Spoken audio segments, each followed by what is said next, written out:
It's the Cooligans, stupid.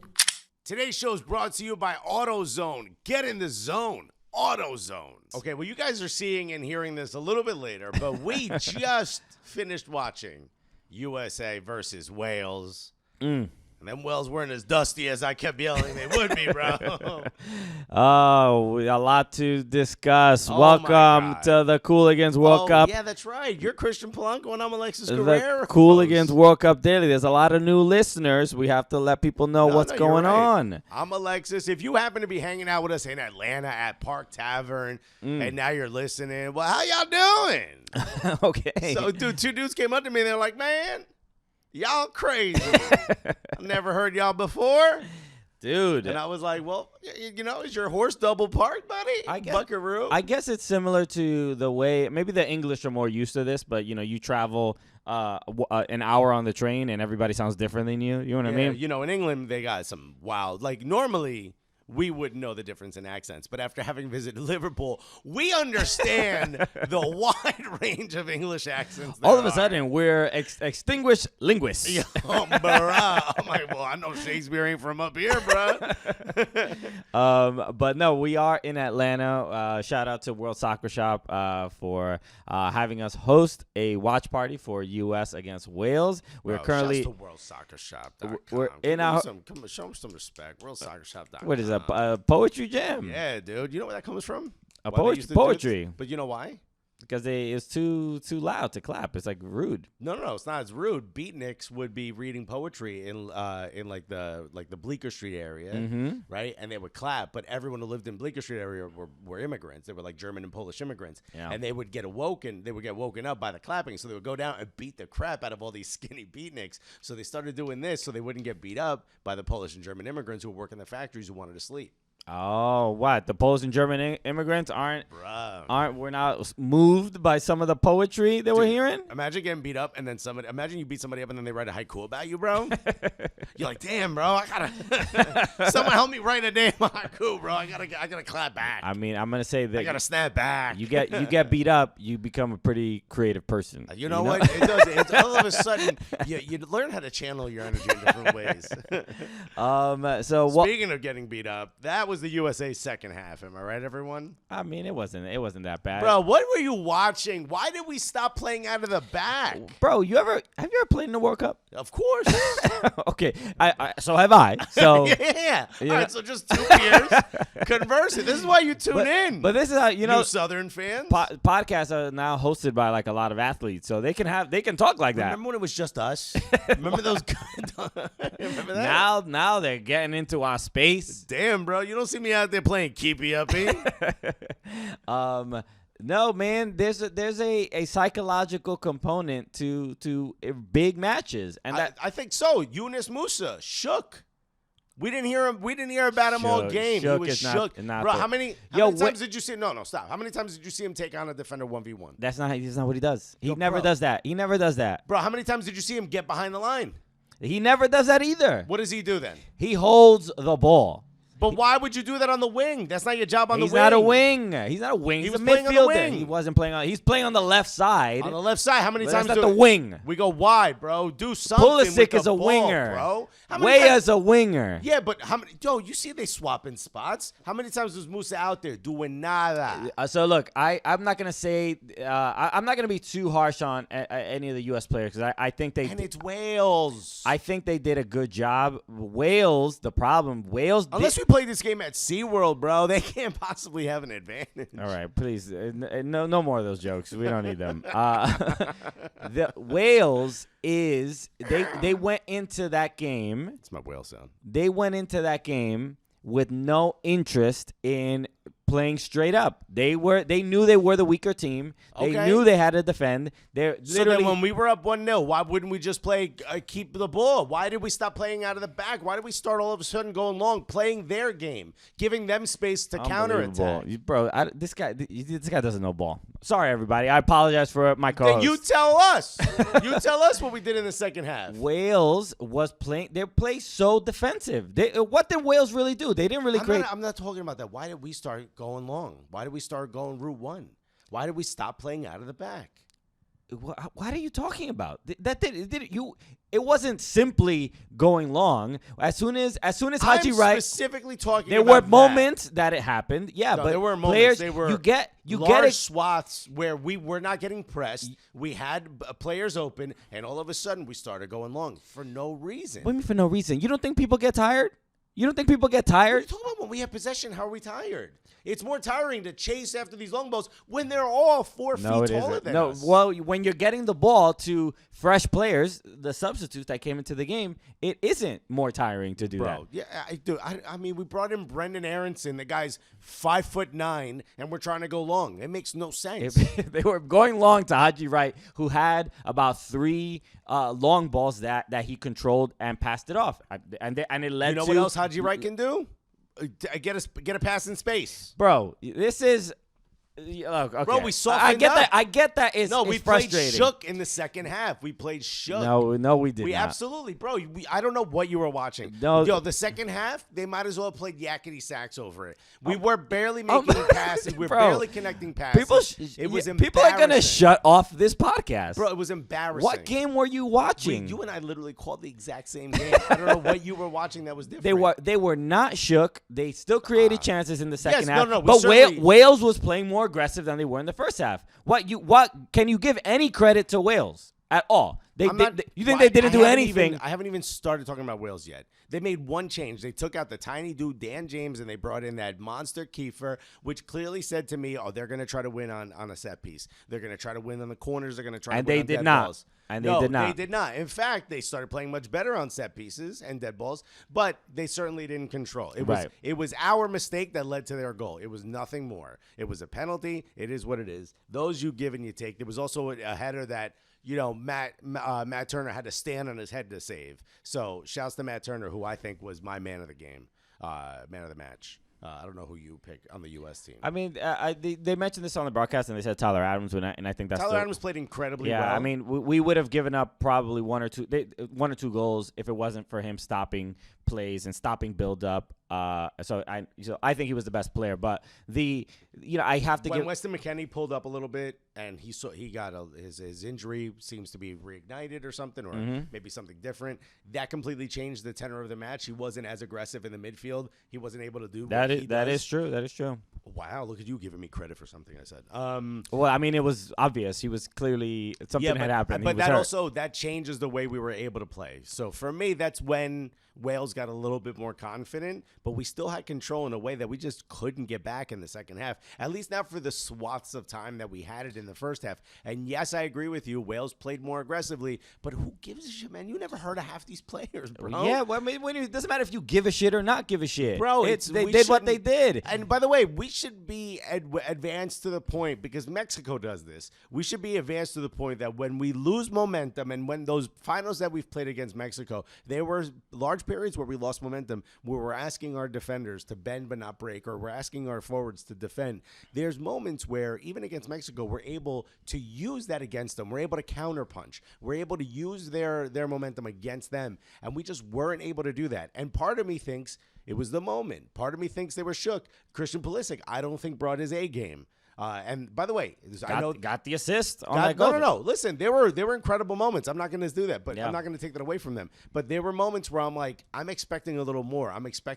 Brendan Aronson, to me, looked the most solid when he came in. To me, he looked the most confident throughout of anyone really besides Tim Ream. Tim Ream was. And I was sitting here. The first thought I had when I saw that he was in the starting lineup, I'm like, dog, these guys are going to counter. We're going to bring in a grandpa. Abuelito's going to be out here with the man bun. But yo, he had a calming force across the back line that I thought was incredible. I agree. So we haven't seen Walker Zimmerman and Tim Ream play together much, but we have seen Tim Ream and Anthony Robinson play together very often. Yes. So I understood that decision. I think it was the right decision. Anthony also played really well. They played really well. I thought, I thought exhaustion probably caught up to them in the second half. It's ridiculous for me to hear that because it's the first game. But same thing. I get it. Wales, but it's the first game. It happens to everybody. Wales were chasing the ball, so they're supposed to be tired. Walker Zimmerman, a little too aggressive on a ball he probably shouldn't have been too aggressive on. That led to that penalty. But Pulisic had 2 very bad corners, a bad free kick. Yeah, they weren't their sharpest. Yeah, that's what I'm saying. But to say that you expect more, especially when you saw them play in the 2 friendlies before the World Cup. I don't care about that. It's the World Cup. It's not about caring, but you can see there's a saying, pattern. I'm not grading that. I'm not grading that because it's the World Cup. I didn't expect them to be sharp. I thought they looked were like dog shit up until the last match, and they came in. I mean, again, it's against Iran, but they came in all guns blazing. But we know the quality of those players. Right. But to see the U.S., they weren't sharp in the match against Saudi Arabia. They weren't sharp against Japan. I did not expect any sharpness, and they were sharper than I even expected. They were, especially so maybe that's the difference. I had a high level of expectation. You had such a low level of expectation. Yeah, and maybe that just comes from you working with me for so long. That first half, I was like, "Yo, we're the better team. The U.S. should win this game." Wales did not deserve a point in that game. That is my true feeling. That one mistake from Walker Zimmerman, that fouling Bale, diving for a ball he probably didn't need to dive for. I will also say that the 2 very quick yellow cards we received at the beginning of the match, yeah, dude, sort of reset the aggression that we were able to have. Well, because that was just, I don't want to say he's a terrible ref, but all of you just thought it. That was absolutely, what a weird way to call a match. So this was an interesting thing. The people were pointing this out. Somebody DM'd me, and I apologize, I can't remember who it was. But somebody that pointed out that the ref was Qatari, and that the U.S. is like investigating things from from Qatar or whatever. I mean, and there was a little. So as soon as that, Serginho Dest got a yellow in the 6th, 7th minute. McKennie got one right after. Tyler Adams is the one he didn't give yeah. I thought he was going to give him a yellow right away. So it felt a little bit like, why is this ref not even letting anything go? Right. And the fouls weren't that egregious to me that deserved a yellow card, and especially for it being a first offense. I thought Weston McKennie's was, but the Tyler Adams one, not Tyler Adams. Who was the first one? Dest. Yeah, Serginho Dest one. I was like, how is that possibly? Yeah, I thought both were not yellows, but so that was. But certainly that's like the beginning. You're like, hey, I'm not gonna let this go. Yeah, you know what I mean, everybody, captain. So when those calls were made, and they felt early on, especially in the first half, that the U.S. wasn't pretty much getting any calls, and if there were the calls that they were getting were yellows on them. You know what I mean? Yeah, but then I think his bias switched against Wales. Maybe he noticed. Wales yeah, that's what I mean. He kind of evened it out. Yeah. Evened it out. By the end of the match, I'm like, oh, he's just a bad ref. There were still a couple. Wales should have more yellow cards, without a doubt. Sure, yeah. They were. But I do think it was even out, and I do think the penalty call was the right call. Unfortunately, I agree as well. Should the U.S. I believe only had one shot on target, which was the goal, and the fact that they couldn't create chances is yes frustrating, but they also weren't scoring many goals in the past couple months either. So that's what I expected. I thought, I expected this from Wales. I knew that this is. They played exactly how we expected them to play. It's just a boring ass game. They barely had possession. It's a boring ass team, bro. And that's why the U.S. should have won. They should have found a way to get a second goal. They could not.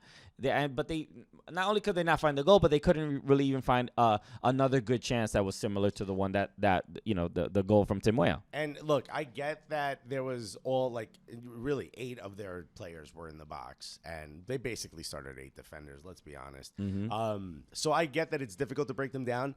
But here's the thing that frustrates me the most. The way we play this, passing the ball around that sort of the flank and the ring, trying to draw somebody out, is built to play against this type of system. So I'm expecting it to have a bit more success. It is not built to play against this kind of system. Go ahead. No. All of a sudden, you're a football scholar.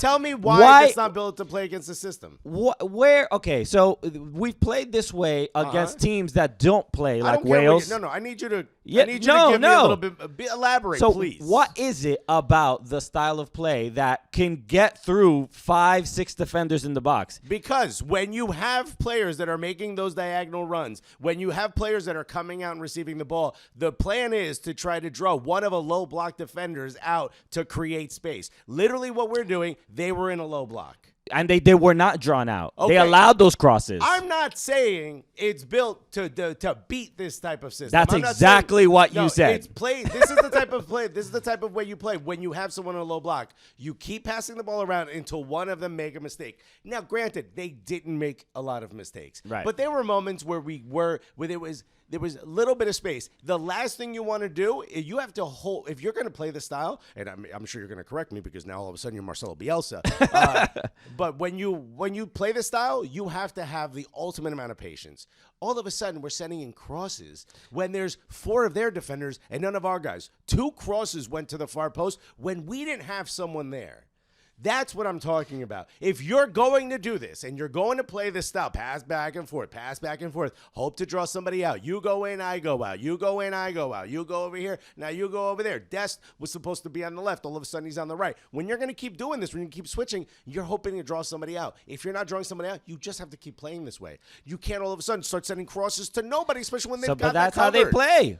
That's how they play. What is the U.S.? That's how they play. They send in crosses. They're fast on the wings. They try to go 1v1 from time to time. I honestly don't know what you're talking about. I'm saying, so if that's how they play, right? So the way they play, the argument I'm making is that the way that they play is not good against a team with a low block. How would you suggest playing against? So this is what I would suggest, and I think this is where they because the one thing that upset people is that we didn't have a style, and Greg Berhalter has used the entire cycle to build this style. I think Wales played us perfectly. They played us like, all right, we know your players, especially on the wing, are better than ours. So you know what? Let's not play aggressively defending. Let's let some crosses in and keep the front of the box in front of the goalkeeper. Keep a lot of big defenders there. So this is what they did wrong. This is what I would have changed, or at least hope you're listening, Greg.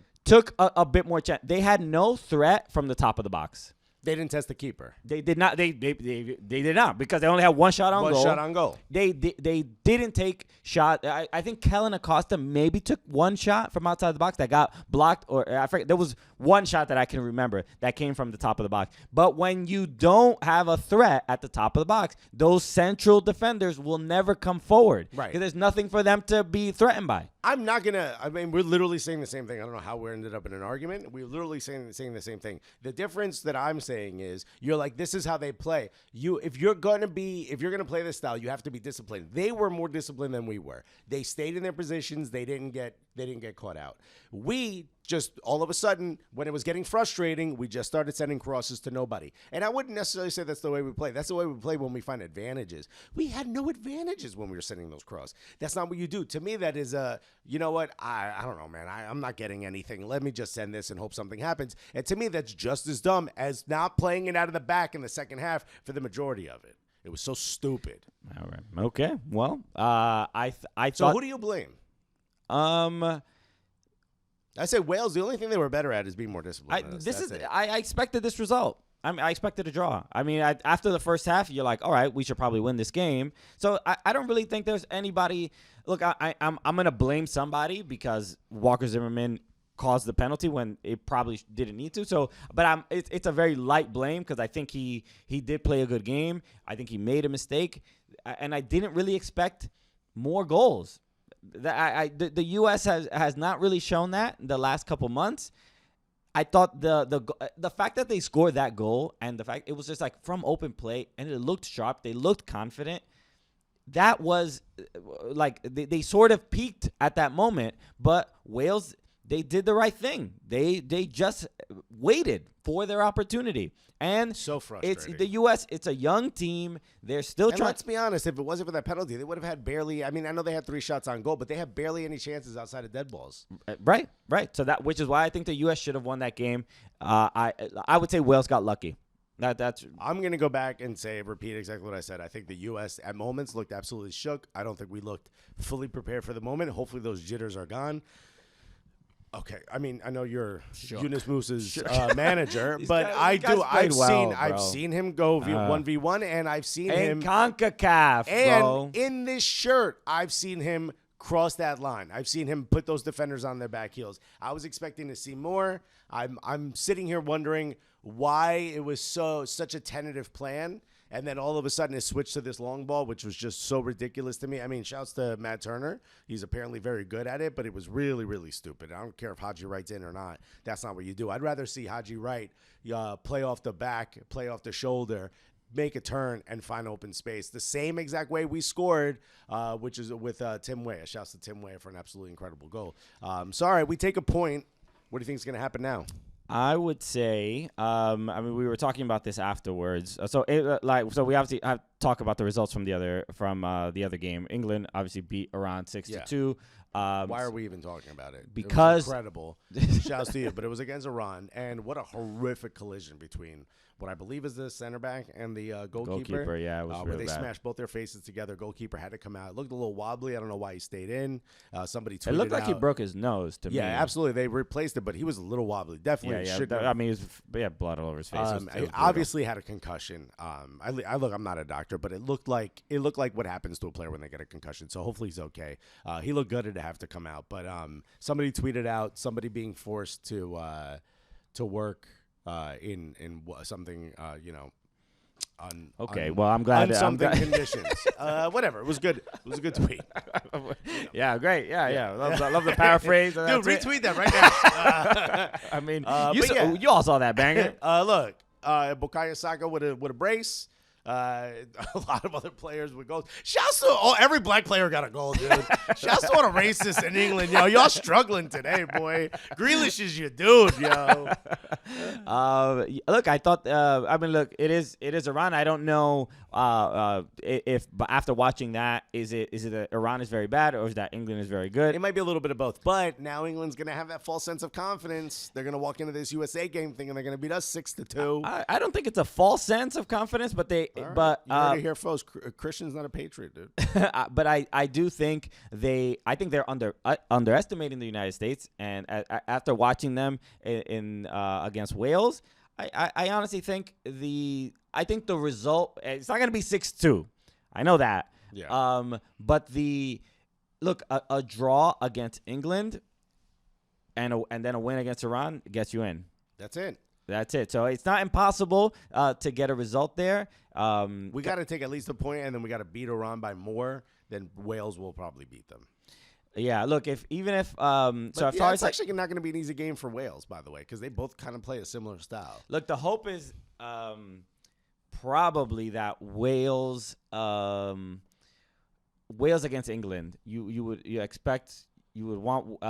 You want Wales to. I mean, it doesn't really matter which one. Yeah, whatever. Yo, Wales beat them, and then we both get out the group, bro. I don't know.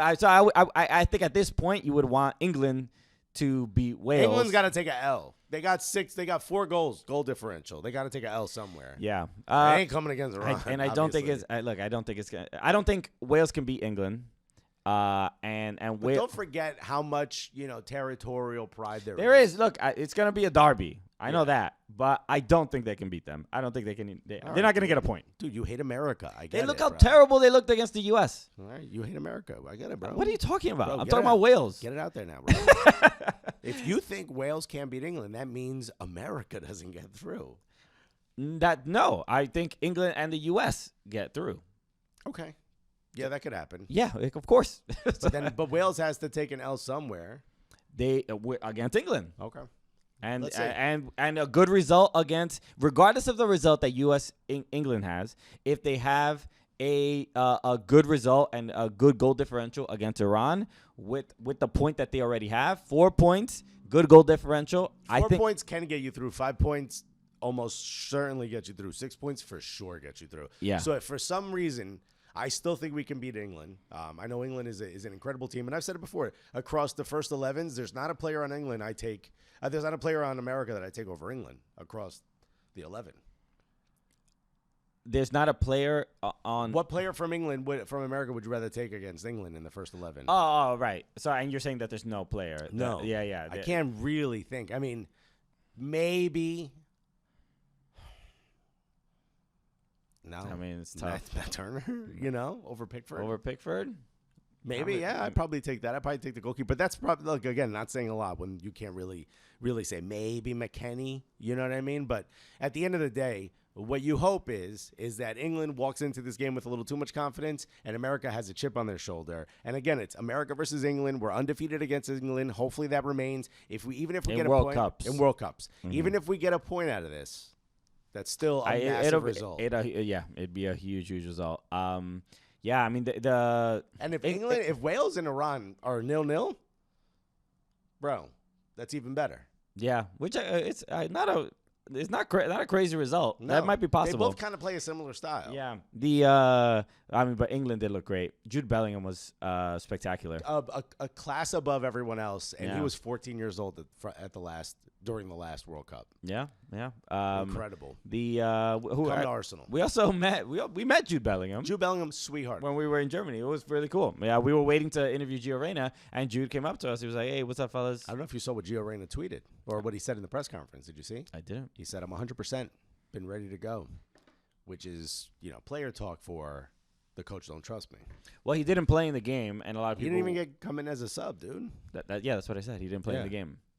Okay. Which it means he didn't come in as a sub. Did you stub your toe or something before this interview, dude? I mean, that's what do you hate traveling? Fairly obvious. Wow. Okay. Let's make a whale joke. Do you want to give us a technical breakdown of how Gio Reyna would have changed the game? No, I don't want to do that. Oh, okay. Okay. Am I being too nerdy now? What's wrong? No, you're kind of being a dick. But anyway. I mean, you repeated the same exact thing I said, so that's why I was pointing it out. I was just trying to add on to it. Okay. Yes and. But some people were bothered that he didn't play in this game. Yeah, I would say everyone wearing an America shirt. Yeah, it did. Look, Jordan Morris came in the game, and people weren't happy with that decision to bring him over Gio Reyna. But I'm trying to understand Greg's logic, and there's a fast winger over a creative midfielder. I would do the same thing, especially if I'm all of a sudden playing long ball. You got to have someone like a Jordan Morris. Yeah. He didn't get to touch the ball enough for my liking. But of the subs he made, I would say Haji Wright. Okay. I mean, looked good from the little bit I got to see. Yeah, I thought Sargent was good too. Sargent was good, man. That moment where the ball was pinging around, if he would have been able to get his foot on that, man, it would just been such a I believe he controlled the ball and then Pulisic ended up with the ball to get it to Weah, right. I think, if I remember the play correctly. So I thought he did his job. That was also a surprise. Yeah, and also he looked in form. He didn't look like he was kind of wondering what to do. He knew exactly what to do. He was pressing well. He was playing well. He was connecting well.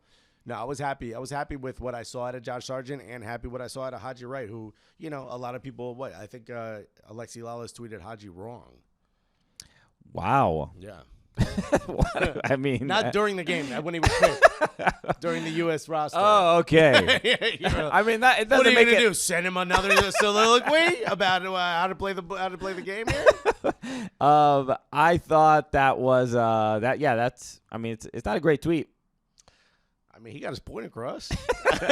What more do you want? He said everything he had to say. Would Ricardo Pepi have made a difference in that game? I don't think so. I don't think so. I don't think at all. Yeah. I mean, look, there wasn't really anything going on for any of the strikers. No. This unfortunately just adds a little bit more pressure to Christian Pulisic because he's one of those players where you expected him to do something. There were moments where he had the ball like the corner top of the box where I'm thinking like, oh, he's going to curl it. He's going to do something. And he kind of just kept connecting with other players, similar to what you said about testing the keeper.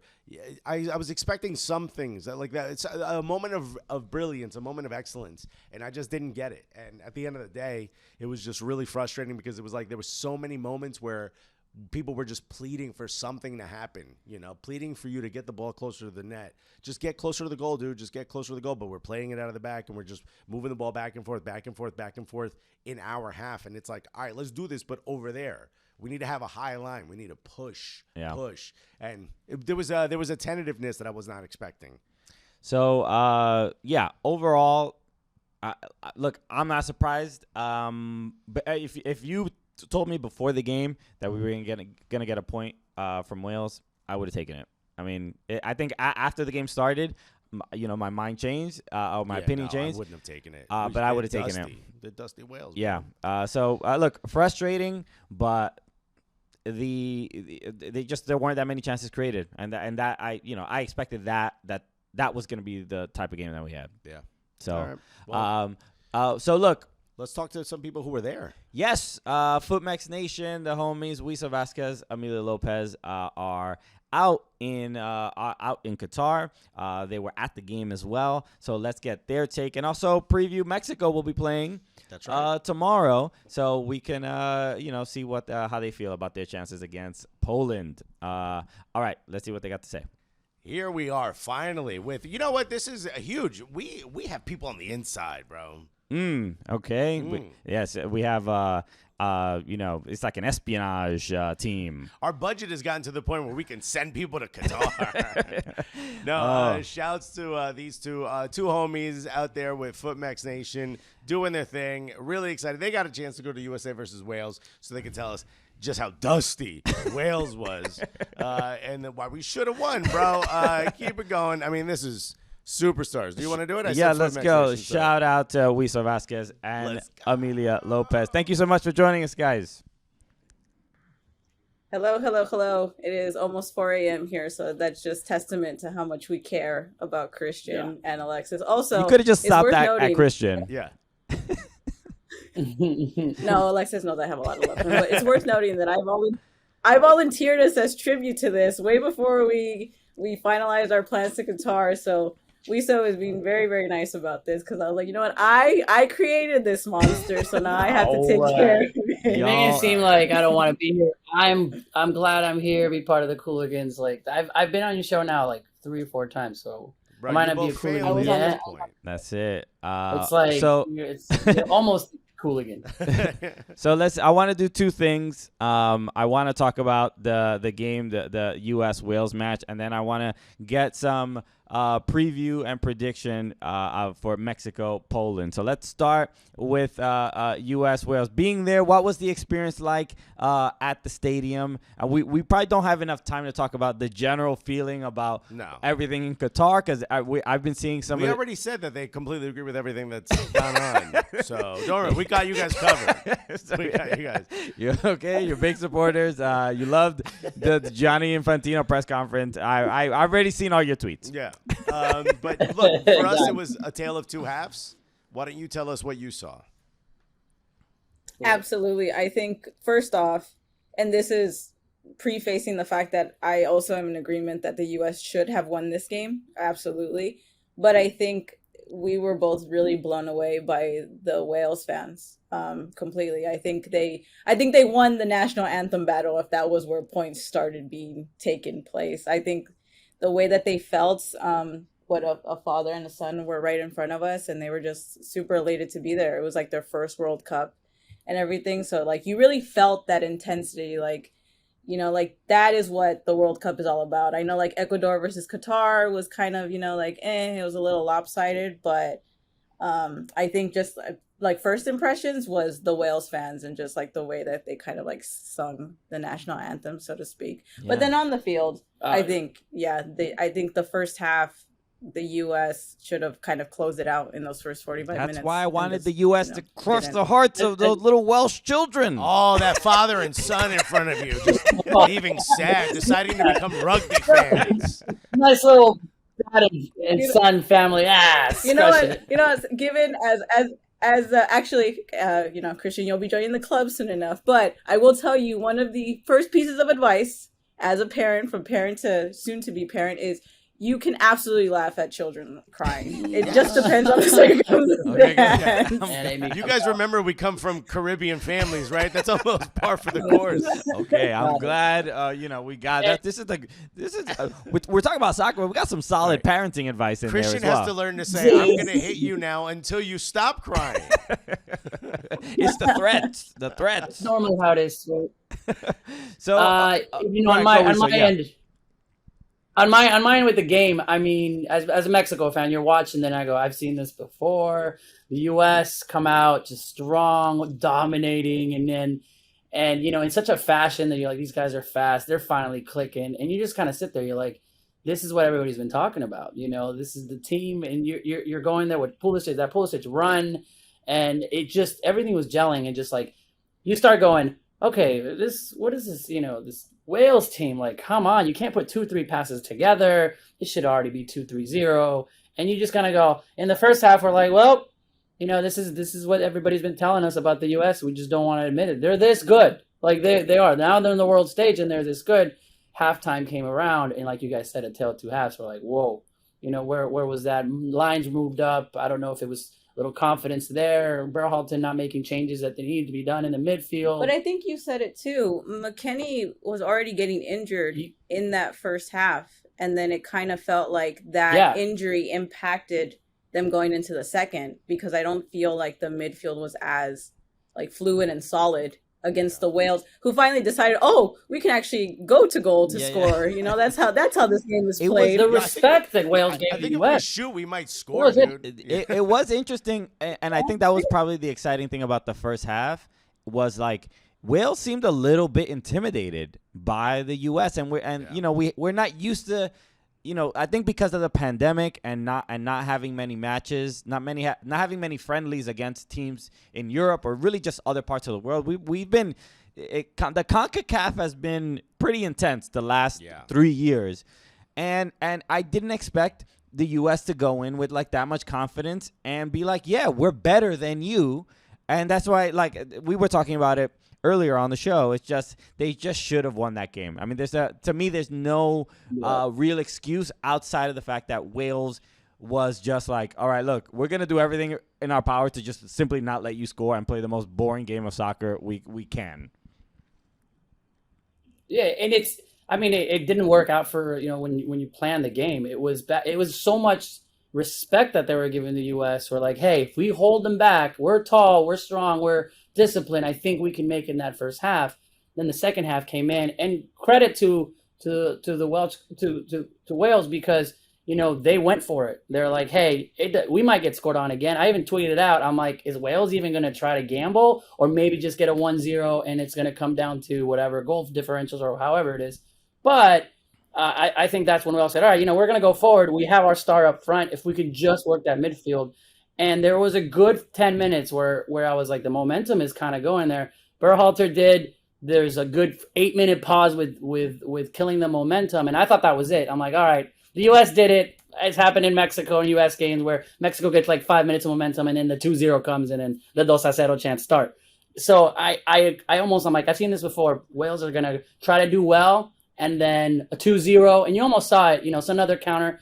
But Wales coming back, 80th minute plus another 20 minutes. And then you're like, wow, it could almost been 2-1 if it wasn't for a late foul that was definitely needed by the U.S. Right.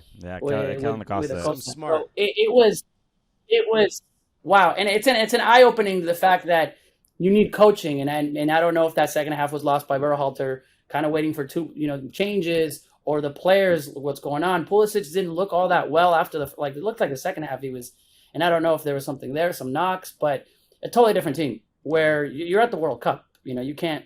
You can't. It's almost like the first half of that Honduras game. Okay. It's like the first half of that Honduras game. Like you got to flip it almost. Yeah. Like and they're just sitting back, and we've seen this before. I think with the U.S. where the young team, that's where that experience comes in. We're up 1-0. Let's do that. So. But it's not the end of the world, I think, for U.S. fans, at least with a tie. I agree. Look, it's the second best option is to take 1 point, Yeah. What do we think about Mexico versus Poland coming up? It's going to be a tough match. Poland, plays relatively well in Europe when they get the opportunity to. Lewandowski's last shot at a World Cup here. What are your thoughts? We just recorded a Mexican soccer show, and we were actually talking about it. I think that this is my circumstantial answer, given what we just saw from the U.S. and Wales, right? And it's obviously it's completely circumstantial, because if the U.S. would have won, it would have been like, look at these young players, look at the fight, right? But because they ended up tying, kind of, their own mistakes leading them to this, only receiving a point, I kind of think, well, if that kind of randomness can happen in a World Cup, which we've seen time and time again, maybe despite all the obstacles and all the dysfunction that the Mexican national team has had, maybe the fact that these players have been in a World Cup before might serve to our advantage. You know, maybe they'll be like, you know what, not confident in like, oh, we can do this, we've been here before, but more like, oh no, we understand the pressure that comes with being in this position, with, you know, Ochoa was saying it, the media being against us, you know, the fans hardly believing in us, you know, like they'll kind of step up to the plate. And so with that, I think, you know, we've surprised people before in a World Cup. You know, there's the part of me that is that, right? That we've surprised people before, but then there's the, you know, the person that has covered the team and followed them for the last couple of months. It's like, I just don't see it. And those two, you know, kind of like thoughts are kind of existing in this moment right now. Yeah, I mean, look, my scenario is that, you know, a couple people were asking, you know, go ahead. Our thoughts on you know, how Mexico would do. I think leading up to these, you know, the friendlies that they had before the World Cup, Raul Jimenez coming back and, you know, hasn't played club football in months. I honestly don't see Mexico winning one game. I mean, I don't know if you feel that way. I don't know if that's thinking too, you know, if that's too dark or too stark of a I want to prediction. agree, but they also beat Germany last time. You Last know what I mean? time. I'm saying you never know what can happen. You're on the kind of the right track there, because I think I have a theory of like, when does Mexico really play their hearts out? Guerra.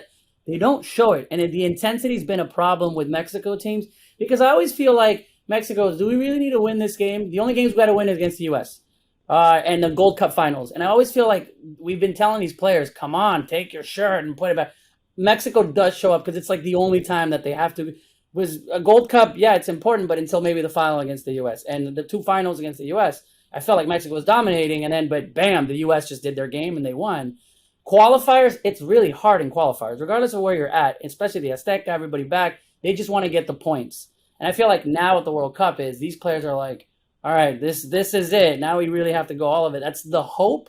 But Tata being Tata is very conservative. And what I've been saying before is I think it's going to be very boring of Mexico, but somehow they're going to make it through, kind of like Tata did with Paraguay. Not exciting football. Mexico gets second in the qualifiers in CONCACAF qualifying. You know, they make it to a final. They get exactly what they need to do in order for him not to get fired. I feel like you're going to make it to the next round and out of the group. But tomorrow, I think it's high scoring goals for Mexico because of the defense, and then Poland. I hear doesn't have the greatest of defense, so I think we could get a win. But again, a tie isn't horrible. Yeah. But to your point, Christian, I could also see them losing. Like, yeah, I could see that. Like I could the just signs. I could just feel validated and like, you know, It's just- valió madre. At this Yeah, point. it was. It wouldn't surprise me if they won or lost, shockingly, because I like what Wiso said, which is true. It's like, And that's the Mexican. That's been the last 4 years for all of us. You know what? 100% surprised. no, because If it's they like win, these- I'm not surprised. If they lose, I'm not surprised. These players might It's a show very up, you know, Mexican playing against culture European thing. competition. They might show up all of a sudden, and it's not like Poland is like a world beater either. They might be able to take points, but then if they get bossed all around the pitch, I'm also like, well, yeah, this is kind of the Mexico we've seen the last year and a half. I just think from last World Cup to this World Cup, Mexico, it's just been such a contentious 4 years. You know, when we interviewed our close personal friends, Carlos Vela and Chicharito Hernandez. I forgot we hung out with them. You know, and everybody saw us, you know, chatting it up. The vibes were great. Just powwowing. They were just like, we were speaking Spanglish with them. I was bro. talking to them. I'm like, man, what's wrong with Mexico? What happened with Mexico in the Federation? Everyone was like, bruh. You know,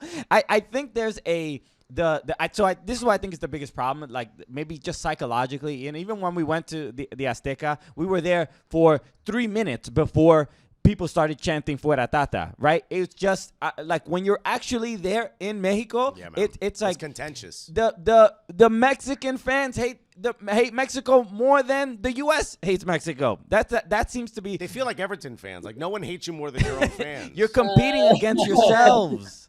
That's I think. So I think that's where. Yeah, I think the difference is that the fans that are here at the World Cup, it's not only my team. It's like they're on because everybody they're gonna go crazy. They're you know, that's one thing that you can go, okay, if Mexico starts losing, if it's, you know, then we're a little worried. But I do feel like that's one thing that we've heard from the fans. And I've asked like 25 people to give me like, hey, what do you think is going to happen? We're like, everybody's just here. Like, let's all come together, at least for the team. Let's do our part. So they don't blame us that, it's because we don't have the FEC next to us, whatever. So I think the atmosphere is going to be great, but the team needs to show up. And So what about? I think it's a very different situation. No, I was just going to say that I think it's a very different situation from 2018 because JCO was also a very mad scientist, right? Where he was so set in his system and what he believed was the right way to go. But he aside from the 7-0, he kind of had the evidence to back him up, right? He was top of the table for qualifiers. Beat the US. Beat Honduras in Honduras. Yeah, just kind of had all these different accolades that kind of formed for him. Whereas Tata, to Wiso's point, right, these important matches that he's had, they've fallen, right, against the US in Leagues Cup final, against the US in Gold Cup finals.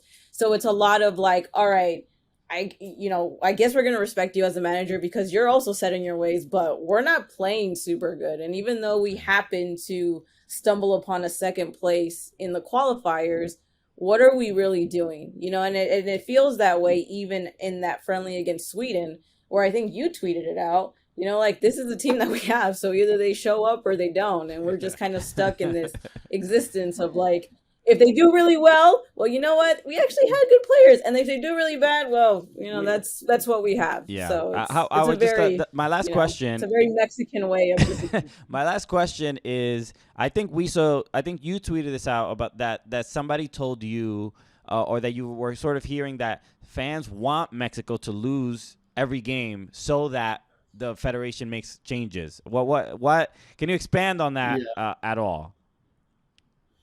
It's kind of like this mentality, and it goes along with it. We need what happened to the U.S. 4 years ago. Okay. You didn't go to the World Cup, and now you have a great team. Well, no, they just tied against Wales, so is that really? Right. Well, this is pre Wales. I'm like, why you want this? Something. We need a, and I was talking to Amy about this. I feel like only in football and soccer and maybe just Mexico do we want really bad things to happen, and we think that because of those bad things, then good things are going to happen.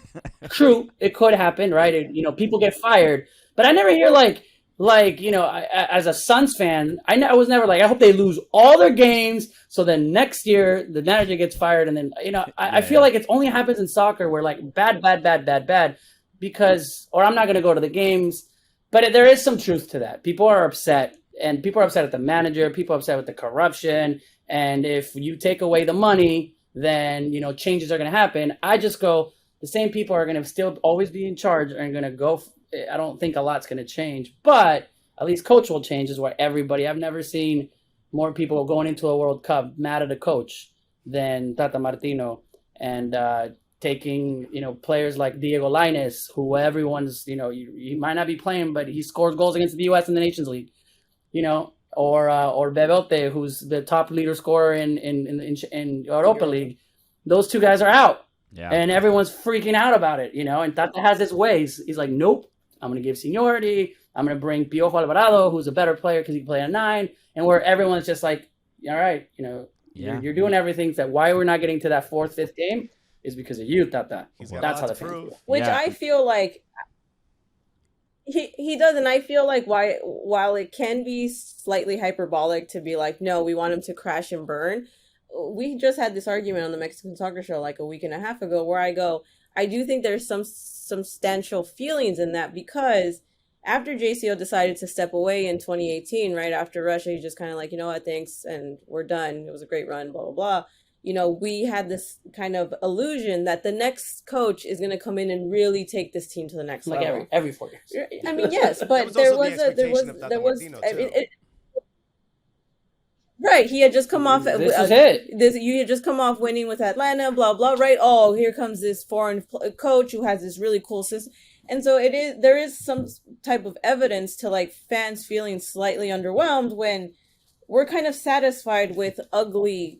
If all of our satisfaction will be ugly playing enough to get out of the group stage, we're right back where we started. So where was really the advancement, and how much pressure is it going to be for Tata, whoever comes in after this World Cup, if you don't even have to fight to qualify? So it just leaves everything in limbo where you do kind of wonder as a fan or just as somebody that covers it, where is that motivation to change and be better going to come from if the same people kind of stay? Yeah. Well, yeah. I mean, now, look, the biggest difference from 2018 to 2022 is that Chicharito will be live streaming on Twitch. So he's going to be great. He's very entertaining. Love watching him on there. Can't wait to see the content. And I guess my last question is, yes or no, is there a quinto partido for Mexico? No. No. Because there's going to be a 6 game. They even replied 7. They even replied in Semifinals, Spanish, here we so you know it's come. serious. U.S. Mexico in the semifinals. I think if it aligns right, and we go back and we revenge for 2002, and yeah. Okay. Love it. I'd sign up for it right now. Wiso, Amy, thank you so much for joining us. Enjoy the rest of your time in Qatar. Get some sleep. Thank you so much for staying up so late. All the Cooligans fans are appreciative as well. So yeah, we'll keep up with you guys in Qatar. I know. Yeah, hopefully we'll chat again. During this tournament. So keep the great social media content coming. Y'all the best. All right, have a good night, guys. Thanks, guys. Thank you so much. FootMex Nation, Wiso, Amy, you guys are the absolute best. Go make sure you check out FootMex Nation, the Mexican soccer show, for everything covering Mexico in this World Cup. They are the absolute homies. English. In English. Yeah. They got you covered. Second and third gen. So show them a lot of love. All right.